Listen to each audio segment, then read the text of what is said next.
When we have Jesus, we also get access to his 7 pillars of wisdom. Top of the morning to you.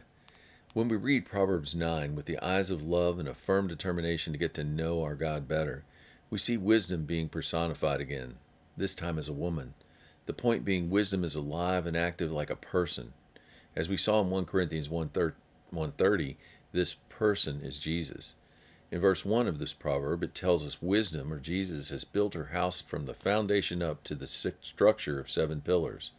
Matthew 7:24 through 25, Jesus said, "Whoever hears these sayings of mine and does them or obeys, I will liken him to a wise man who built his house on the rock."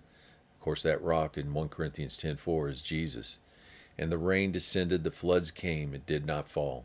The 7 pillars of wisdom are in James 3:17, which says, "Wisdom has come from heaven, is first of all pure, then peace-loving, considerate, submissive, full of mercy and good fruit, impartial and sincere." These pillars rest on the foundation of the rock of Jesus and the fear of the Lord, a reverence for God's wondrous power. From this base of operation, wisdom, or Jesus, then prepares a feast and has his servants go out and invite all those who are weak to come have communion. In Matthew 11:28, Jesus tells us, "Come to me, all you who labor and are heavy laden, and I will give you rest." And in Luke 14:13, "But when you give a feast, invite the poor, the maimed, the lame, and the blind." Once in place, we are given instruction in how to walk in the way of insight and understanding, verse 6. For example, how it is futile to rebuke people who mock the things of God or reprove a purposely wicked person. They will just hate you, abuse you, and bruise you. Kind of sounds like what you're trying to do whenever you get people on Facebook, hoping to help them see the light, and instead you get in Facebook jail, or others try to cancel you.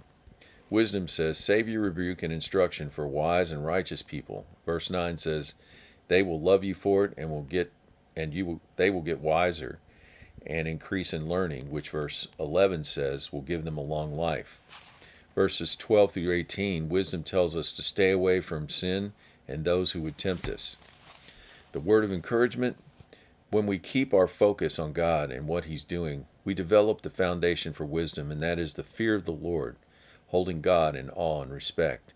Once that is set in place and Holy Spirit pours out God's love in our hearts, Romans 5:5, then we can focus on being more Christ-like by allowing God to install the 7 pillars of wisdom in our lives: purity, peace, consideration, submission, mercy, which nets good fruit, impartiality, and sincereness.